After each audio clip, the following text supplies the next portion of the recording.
And then once Jake came on and started playing bass, that changed the whole dynamic, and suddenly it became much more jammy. Obviously, those of you who don't know Jake, listen to this. He's a big fan of the Grateful Dead, so like that, he sort of brought that influence a little bit into the group for sure. And and then after that, we've just been, switching drummers like. I don't even know.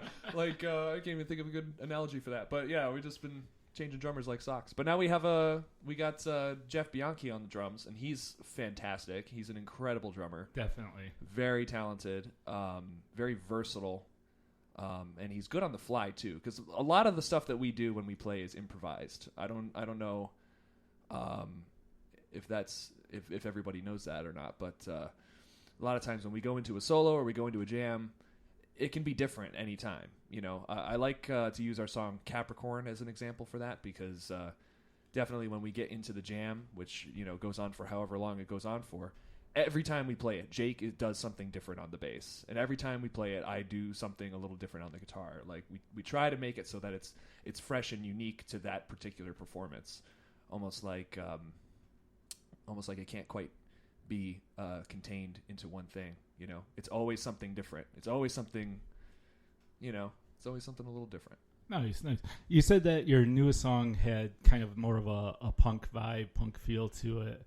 I love that idea. I think that's another thing I think Auburn needs more of, is just some good old-fashioned punk music. Where are all the angry musicians, man? Exactly. Where did we they need go? more of them. We need more of them.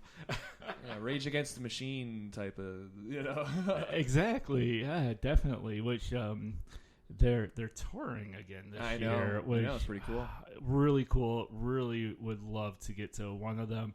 Every time I turn around, they must be getting offered some big money, because every time you turn around, they're at another festival. So I saw an interview with Tom Morello not too long ago that made me laugh, because it was like, I can't remember exactly what the interviewer was saying, but he was like praising Tom Morello as a guitar player, and he was like, "Oh, you're such an amazing, influential, and innovative guitar player, et cetera, et cetera." And he just goes, He's like, "I mostly just make weird noises, and when I'm not doing that, I just steal Sabbath riffs." And I thought that was absolutely hilarious. Nice. You gotta love a talented man with a little bit of humble there. Yeah, man, he's very down to earth. He seems like a really, really down to earth guy. And Smart the thing guy. is, he probably believes that to a certain extent too. Like, he probably does believe it.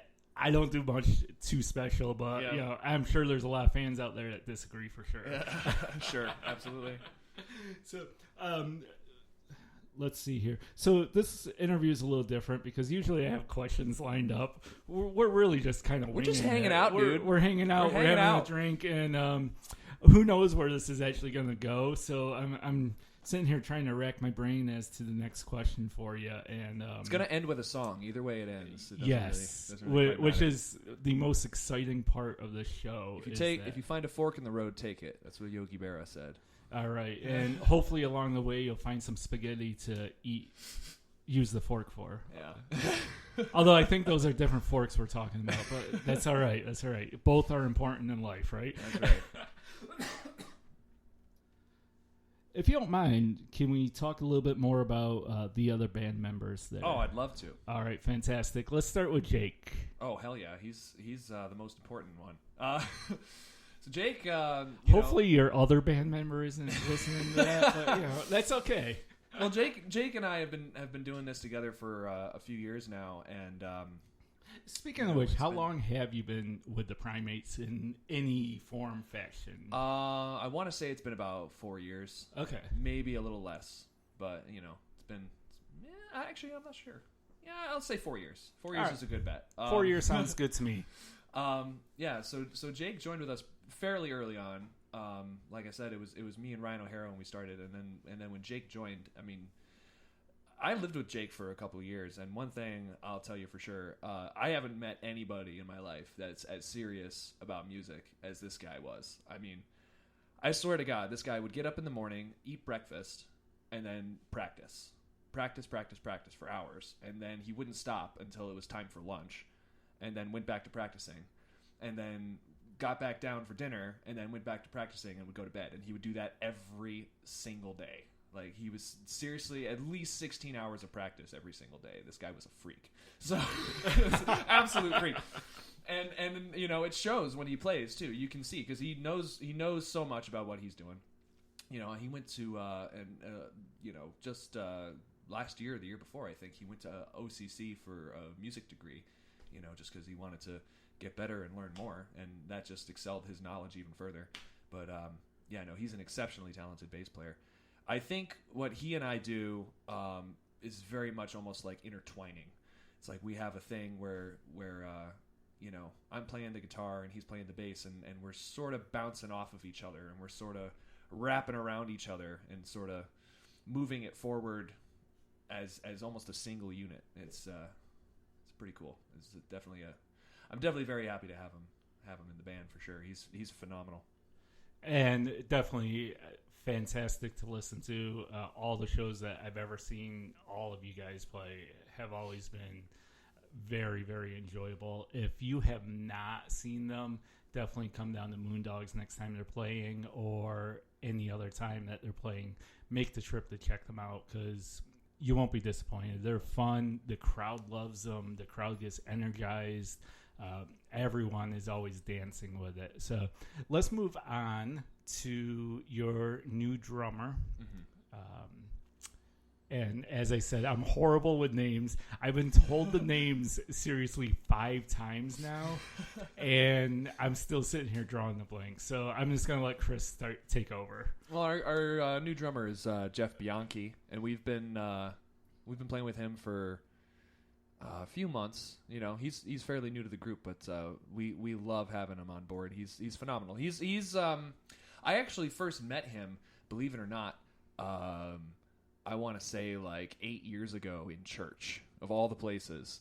I used to play music in the church, and his father was very, very involved with the music direction in the church. So there were more than a handful of times where Jeff would come down and play drums with us, and every once in a while we'd be sort of jamming, like when there wasn't service going on or whatever. He would just start, you know, and this guy can, you know, play any rhythm. He can play any time signature. He can basically do anything he wants on it.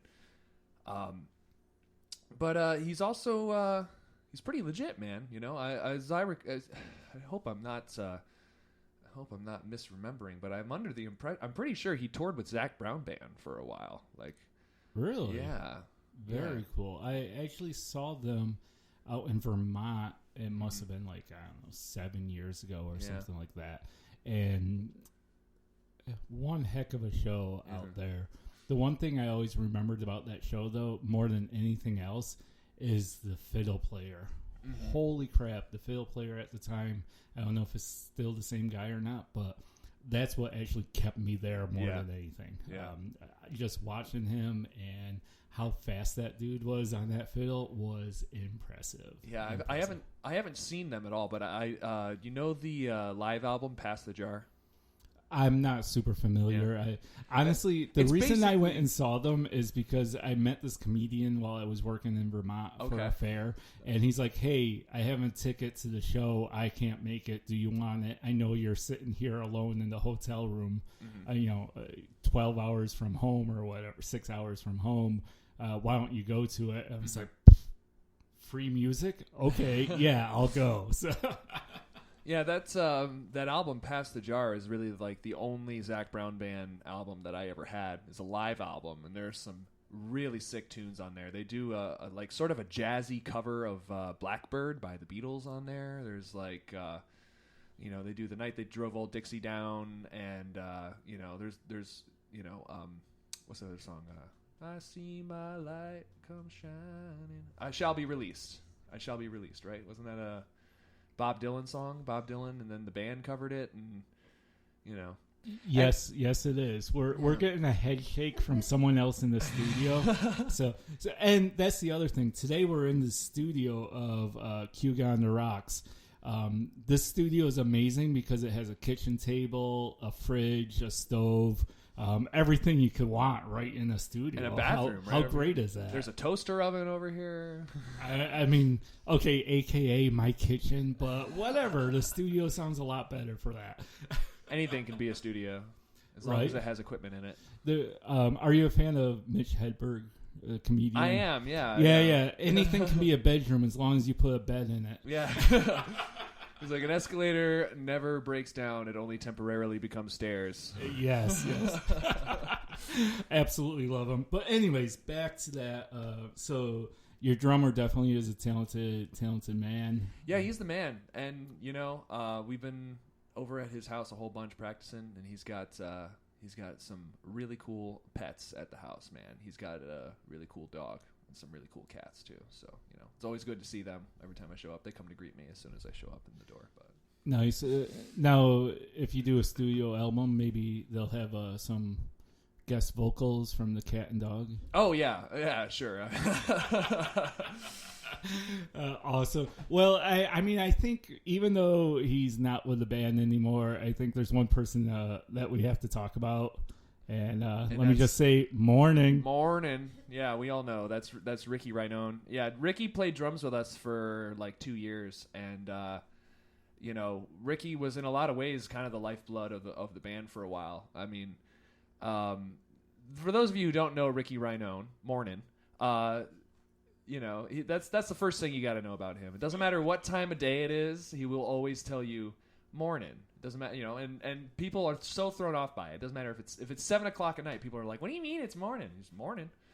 But the amazing thing about it to me is that it's become something of a local cultural phenomenon where now there's this whole pocket of people here in Auburn that all say morning, no matter what time of day it is, just because they know Ricky Rhinone, or at least have just met him, or have just happened to see him. Like, people that don't even know him very well will be like, morning, when they see him riding by on his bike, a crazy guy. But, yeah, we did a lot of good things with Ricky for a while. I remember we did a show last year with him down at Moondogs, and we also had our friend Damian Basso. Shout out to Damian, excellent keyboard player. He plays with Inside Job, and he played with us in the Proud Walkers. We did the Pink Floyd album Animals. We did the whole album from beginning to end our first set, and that was a huge event. Ricky definitely was working very hard on that. That was a pretty wild evening. I was there for that. Yeah. I was super excited. That is actually the reason I went to out that night, was to see that first set. And I know people who were so disappointed that was your first set because they got there late and they missed it. Boy, did they miss something amazing. Yeah, I mean, I think what was most amazing about it too was the crowd. Everybody there was singing along to every lyric, every guitar note, every bass riff or whatever. Everybody that was there knew it and appreciated it, and it was like we were all a part of something. Because for me, like, a live performance, it's not really about the band being up there. It's really a group event. It's a social event, and it's very much not just about us and what we're playing and what we're doing, but also about the audience and what they're doing and how they're reacting. And together, when we have this sort of call and response type of deal, I think that's when the magic really starts to happen. I think that's really the important thing. I've been to some well-known bands that if it wasn't for the crowd, it would have been super boring to be there. One that comes to mind is the Primates. Yes, definitely. The Primates, every time I see them, I go there for the crowd and nothing else. I mean, it would be like going to see Primus or something. Oh, man, Primus sucks. Primus sucks. But I actually saw, right as they made it huge, I saw Pearl Jam. Oh. And unfortunately at that time, basically Eddie unfortunately sat there with his head down, hair over his face, and sang into a microphone. Yeah. The whole show. If it wasn't for the crowd, that's all you would be listening to. But the crowd was so amazing. There was so much energy there. And even though he was in whatever state he was in, his voice was still amazing. Yeah. And the rest of the band was amazing. and it did pump up the crowd. But in reality, watching him, it was nothing to see. Yeah, I mean, we try to make our performance. I mean, because we think of it as that. We think of it as a performance. It's entertainment. You know, like we are definitely there to play music and all that, but we also want to amuse you, and so